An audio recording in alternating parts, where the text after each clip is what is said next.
வெறும் 33 ரன்களில் all out. பந்து வீச்சில் மரண மாஸ் சம்பவம் செய்த ரவீந்திர ஜடேஜா. மிரண்டு போன ஐபிஎல் அணிகள்.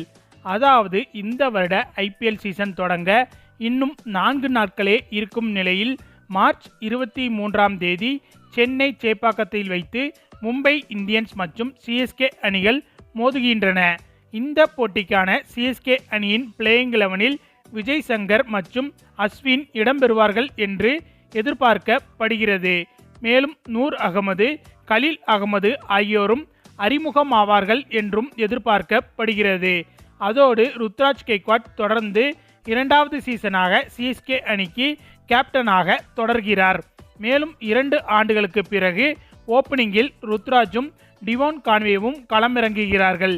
கடந்த 2024ஆம் ஆண்டு சீசனில் டிவோன் கான்வே காயம் காரணமாக களமிறங்கவில்லை என்பது குறிப்பிடத்தக்கது. எனவே தற்போது ருத்ராஜுடன் ஓப்பனிங் இறங்குவது ரச்சின் ரவீந்திராவா, டிவோன் கான்வேவா என்ற கேள்வியில் சிஎஸ்கே அணி அனுபவத்தின் பக்கம் சாய்ந்து டிவோன் கான்வேவை தேர்வு செய்யும் என்று எதிர்பார்க்கப்படுகிறது.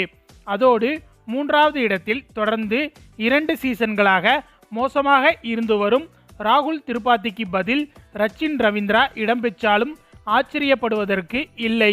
பேட்டிங்கில் 4ஆம் இடத்தில் விஜய் சங்கர் மற்றும் தீபக் கூடா இடையே கடும் போட்டி நிலவுகிறது.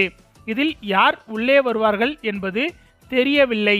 பொதுவாகவே சிஎஸ்கே அணி வெளி வீரர்களுக்கு அதிக முன்னுரிமை அளிக்கும் என்பதால் தீபக் கூடா இடம்பெறலாம் என்றும் கூறப்படுகிறது.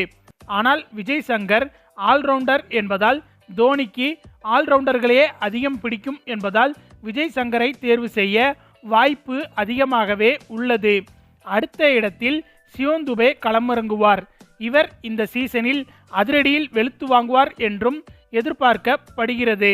இப்போது இவரது தன்னம்பிக்கை வேற லெவலில் இருப்பதால் இவரை கட்டுப்படுத்த எதிரணியினர் தனியாக யுக்திகளை வகுக்க வேண்டியது உள்ளது. மேலும் சாம் கரன் கடந்த 3 சீசன்கள் பஞ்சாப் அணிக்கு ஆடிய பிறகு இப்போது சிஎஸ்கே அணிக்காக ஆட இருக்கிறார். இவரும் ரவீந்திர ஜடேஜாவும் பினிஷிங் ரோலை பூர்த்தி செய்வார்கள். ஆனாலும் சாம் கரன் அனைத்து போட்டிகளிலும் ஆட வாய்ப்பு இருக்கிறதா என்று கேட்டால் அது சந்தேகம்தான். அடுத்ததாக தோனி. இவர் இப்போதெல்லாம் 2 ஓவர் பிளேயர் ஆகிவிட்டார். இவர் யார் என்று நிரூபிப்பதற்கு இனிமே ஒன்றுமே கிடையாது. அணியின் யுக்தியில் இவருடைய பங்கேற்பு பெரிய பலம். எனவே ஒரு ஆடும் பயிற்சியாளராகவே தோனி இருப்பார். விக்கெட் கீப்பிங்கில் இவருக்கு அடுத்த இடத்தில் டிவோன் கான்வே தான் இருக்கிறார். அஸ்வினை பொறுத்தவரையில் மீண்டும் சொந்த மண்ணில் ஆடுகிறார். இவரும் கேப்டன்சி மெட்டீரியல் என்பதால் சிஎஸ்கே அணி இந்த முறை அசைக்க முடியாத ஒரு சக்தியாக உள்ளது. ஆக இப்படியாக அனைத்து வரிசைகளிலும் தரமான வீரர்களை கொண்ட சிஎஸ்கே அணி வருகின்ற 23ஆம் தேதி முதல் போட்டியில் மும்பை அணியை எதிர்கொள்ள இருக்கிறது. அந்த வகையில் மும்பை அணிக்கு எதிரான போட்டியில் வெற்றி பெற வேண்டும் என்ற முனைப்பில் தற்போது சிஎஸ்கே அணி தீவிரமாக பயிற்சி செய்து வருகிறது. அப்படியாக நடைபெற்ற சமீபத்திய போட்டி ஒன்றில் நம்ம ரவீந்திர ஜடேஜா வேற லெவலில் மரண மாஸ் சம்பவம் ஒன்றை செய்து இருக்கிறார். அதாவது மும்பை இந்தியன்ஸ் அணியை சேர்ந்த பி டீமுக்கு எதிராக நடைபெற்ற இந்த போட்டியில் டாஸ் ஜெயித்து முதலில் பேட்டிங் செய்த மும்பை அணி வெறும் 33 ரன்களில் ஆல் அவுட் ஆகிவிட்டது. மும்பை அணி இப்படி 33 ரன்களில் ஆல் அவுட் ஆக காரணமே நம்ம ரவீந்திர ஜடேஜா தான். அதாவது மிகவும் சிறப்பாக பந்து வீசிய இவர் மட்டுமே 7 விக்கெட்டுகள் எடுத்து அசத்தியிருந்தார் என்பது குறிப்பிடத்தக்கது. இவருடன் சேர்ந்து நம்ம அஸ்வினும் மும்பை அணிக்கு எதிராக சிறப்பான பந்துவீச்சை வெளிப்படுத்த அந்த அணி 33 ரன்களில் ஆல் அவுட் ஆகி விட்டது.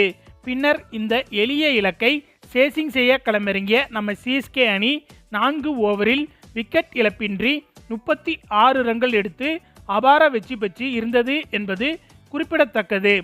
ஆக மொத்தம் வருகின்ற 23ஆம் தேதி நடைபெற இருக்கும் மும்பை அணிக்கு எதிரான போட்டியில் கண்டிப்பாக நம்ம சிஎஸ்கே அணி வெற்றி பெற்றுவிடும் என்பதை இப்போதே உறுதியாக சொல்லிவிடலாம். ஓகே ஃப்ரெண்ட்ஸ், இந்த வருட ஐபிஎல் சீசனில் நம்ம சிஎஸ்கே அணியின் பெர்ஃபார்மன்ஸ் எப்படி இருக்கும் என்பது பற்றி உங்களுடைய கருத்துக்களையும் மறக்காமல் கமெண்ட்ல சொல்லுங்க. மேலும் இந்த வீடியோ பிடிச்சிருந்தா லைக் அண்ட் ஷேர் பண்ணுங்கள், நம்ம சேனல் சப்ஸ்கிரைப் பண்ணுங்கள், கூடவே பெல் பட்டனையும் கிளிக் பண்ணுங்கள். தேங்க்ஸ் ஃபார் வாட்சிங்.